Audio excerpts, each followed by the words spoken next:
Anda kembali lagi bersama kami di Newsline pemirsa dan saatnya kita masuk dalam trending topik Newsline. Apa saja sih yang dibahas dalam trending topik? Ternyata kita nggak usah butuh banyak-banyak pembahasan ya. Cukup satu aja karena ini benar-benar trending yang begitu membahagiakan seluruh masyarakat Indonesia ya Jose. Betul sekali Naila, dan trending topik yang pencarian hari ini adalah perihal kebaya, warisan budaya dari Indonesia sendiri. Lalu apa saja sih sebenarnya menarik dari kebaya ini Naila? Wah, banyak sekali hal menarik dari kebaya yang tentunya ini sudah diperjuangkan sekian lama dan akhirnya sekarang menjadi warisan budaya tak benda dan diakui oleh UNESCO. Kita akan lihat selengkapnya dalam trending topik Newsline berikut ini.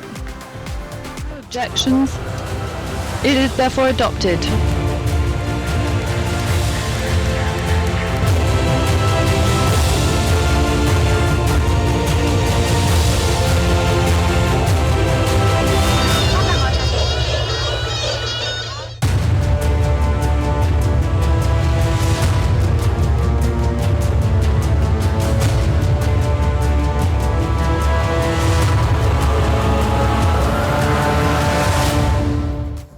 Ya pemirsa, hal yang menggembirakan sekaligus membanggakan, UNESCO secara resmi menetapkan kebaya sebagai warisan budaya dunia, Naila. Betul, dan usulan ini ditetapkan UNESCO sebagai bagian dari daftar representatif warisan budaya tak benda kemanusiaan. Keputusan ini diumumkan dalam sidang ke-19 atau sidang 19th session of the Intergovernmental Committee on Intangible Cultural Heritage, begitu ya.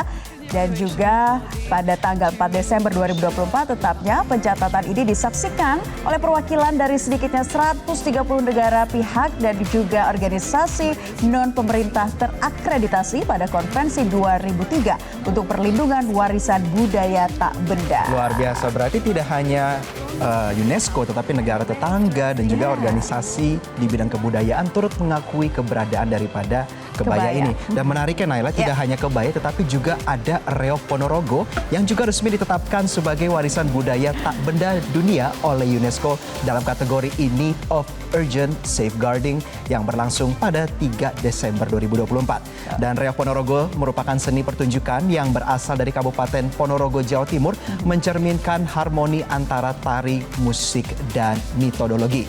Dan memang pertunjukan Reog Ponorogo ini yang ikonik itu ya Naila, dengan pembarong yang membawa dadak merak atau topeng berbentuk kepala harimau yang dihiasi bulu merak menjadi simbol keberanian dan keindahan seni Indonesia. Wah, dan tak hanya kebaya Reog Ponorogo, satu lagi ada apa? Ada lagi satu lagi pemirsa, yaitu kolintang. Kolintang. Seperti ternyata apa, Naya? Ya pemirsa, kalau kita lihat lagi ini menjadi momen yang begitu membanggakan, mengharukan.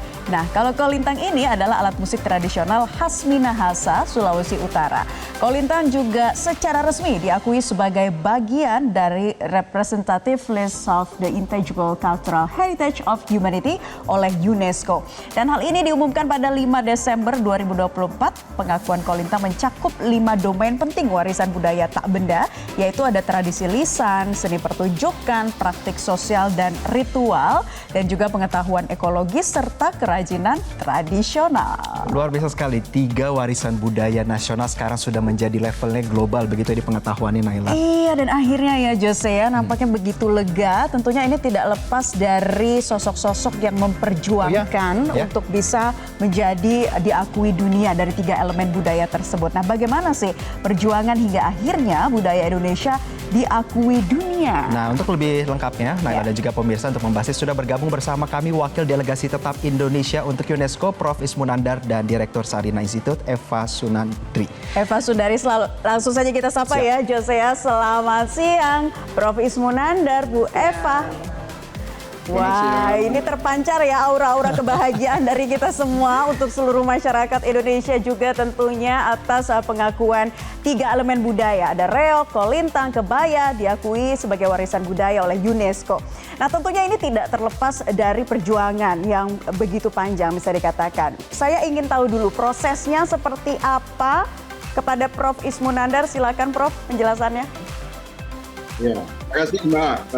Pertama saya ingin klarifikasi bahwa saya sudah selesai tugas ya. Saya selesai tugas 2 bulan yang lalu di Paris, jadi sudah kembali ke Jakarta. Tetapi merasakan juga vibe dari perayaan atau selebrasi ini.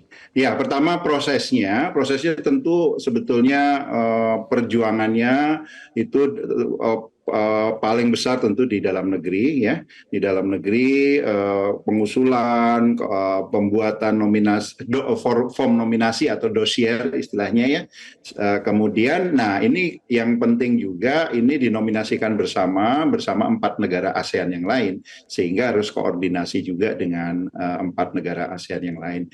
Nah uniknya dari nominasi warisan budaya tak benda ini, yang menominasikan itu sebetulnya walaupun yang tanda tangan terakhir itu pejabat negara, tetapi sebetulnya yang menominasikan itu komunitasnya, Mbak. Nah, komunitasnya itu mulai dari pengrajin kebayanya, simpatisan kebaya, kan ada Indonesia ini ada ibu-ibu kebaya yang sport lah, jadi banyak sekali. Itu semua sebetulnya termasuk masyarakat yang turut bekerja keras untuk proses nominasinya. Proses nominasinya sendiri cukup panjang. Di UNESCO-nya sendiri itu hampir 1,5 tahun ya. Kita sebetulnya Desember beberapa hari yang lalu itu puncaknya saja, tetapi sebetulnya form nominasinya itu sudah masuk semenjak Maret 2023 yang lalu. Jadi sudah 1,5 tahun yang lalu. Gitu Mbak kira-kira. Okay. Baik, dari Provis kita ke Bu Eva. Bu Eva, bagaimana nih melihat perjuangan daripada 3 warisan budaya akhirnya diakui secara dunia global begitu ya, dalam kaitannya kepada memperkuat ketiga hal ini dalam aspek domestik dulu nih Bu Eva.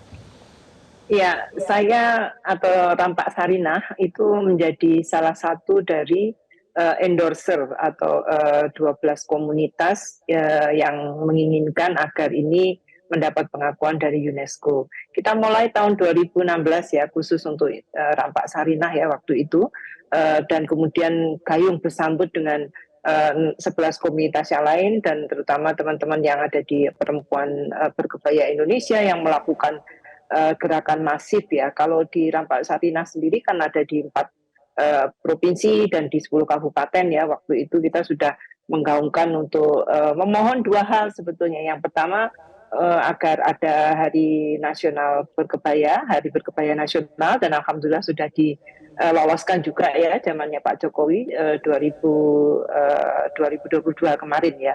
Kemudian yang terakhir ini UNESCO. Jadi tuntutan kami ber-12 itu bisa digolkan di 2024 itu betul-betul merupakan suatu kerja panjang 8 tahunan ya bagi ibu-ibu itu untuk sampai di sini. Dan tentu pada saat-saat terakhir kita berkoordinasi dengan komunitas yang ada di 4 negara tersebut seperti yang dikemukakan Pak Is tadi.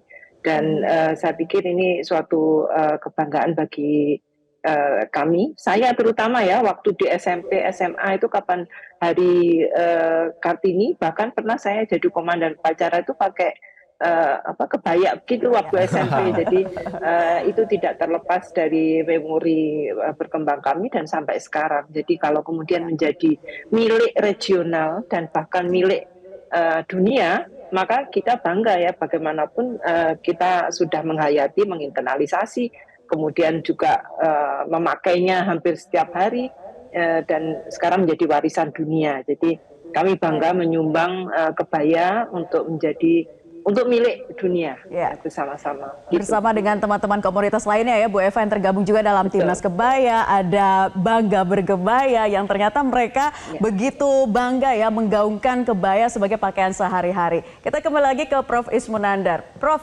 tantangan terbesarnya dalam akhirnya memperjuangkan membawa 3 elemen warisan budaya tak benda ini ke UNESCO, ini seperti apa dari mulai reog, kolintang sampai dengan kebaya? Iya, makasih Mbak Naila. Jadi memang ini agak promosi sedikit ya. Kemarin saya nulis di Kompas ini supaya menjadi pengetahuan bersama dari kita semua. Sebenarnya 3 yang tadi Mbak sebut itu melalui jalan yang berbeda. Karena kalau kita menominasikan sendiri, itu memang jatah kita itu 2 tahun 1 elemen saja. Jadi Reok itu memang kita menominasikan sendiri, yaitu jatah kita sebetulnya untuk 2 tahun ini ya, 2023, 2024 itu jatah kita itu ya kita pakai untuk Reok itu. Nah, tapi kita memakai jalur lain. Kebaya tadi seperti Bu Eva Sundari tadi sampaikan bahwa kita bernominasi bersama sehingga ada kuota lain ya, kuota nominasi bersama yang kita pakai sehingga ada tambahan. Nah, kemudian kalau Kolintang itu pakai jalur nominasi yang lain.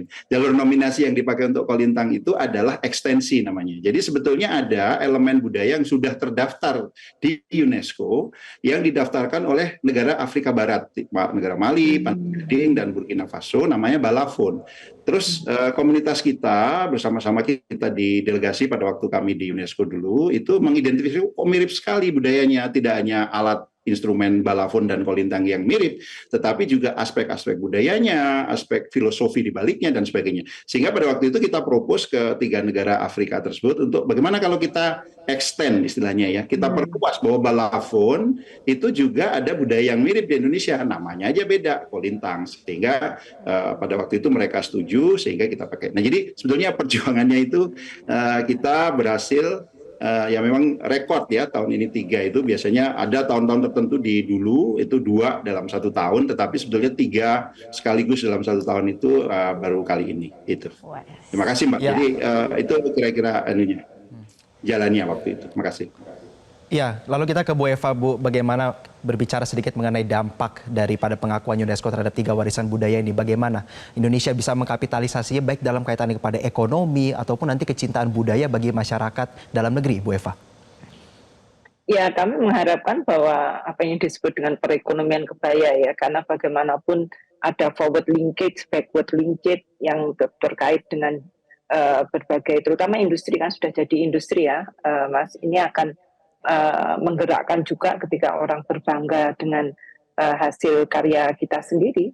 Harapan kita pemakaian kebaya menjadi meningkat, dan saya gembira ya beberapa Pemda itu sudah menetapkan misalkan Selasa berkebaya, di Bali juga Selasa berkebaya kalau nggak salah ya. Kemudian di Jawa Tengah dan seterusnya.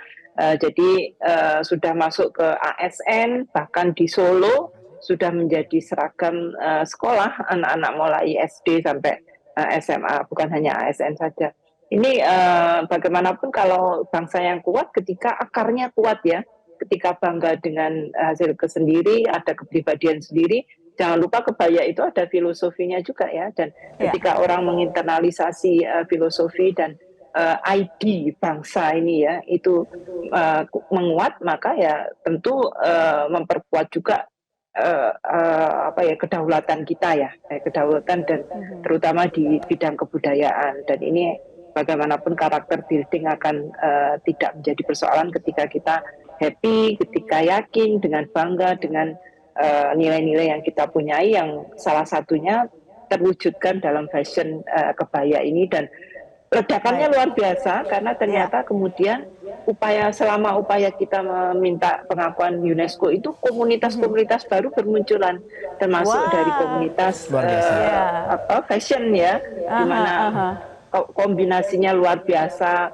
yang aku sendiri kayak bisa dikembangkan kayak gini ya, dan anak-anak muda bangga dengan pakai rok, pakai jeans dan seterusnya, pakai model tambal-tambal dan luar biasa. Jadi meningkatkan kreativitas, jangan lupa bahwa di perekonomian mendatang itu kita harus mengandalkan ekonomi kreatif, Mbak, untuk Indonesia. Baik, semoga dampaknya semakin positif dengan pengakuan oleh UNESCO, dia juga untuk seluruh wanita Indonesia semakin bangga mengenakan kebaya dan juga nantinya bisa meningkatkan baik itu pertumbuhan ekonomi. Terima kasih Ibu Eva Sundari, Direktur Sarina Institute, dan juga Prof. Ismunandar, WTF Indonesia untuk UNESCO sudah bergabung bersama kami di kesempatan Newsline kali ini. Selamat beraktivitas kembali. Jelajahi cara baru mendapatkan informasi. Download Metro TV Extend sekarang.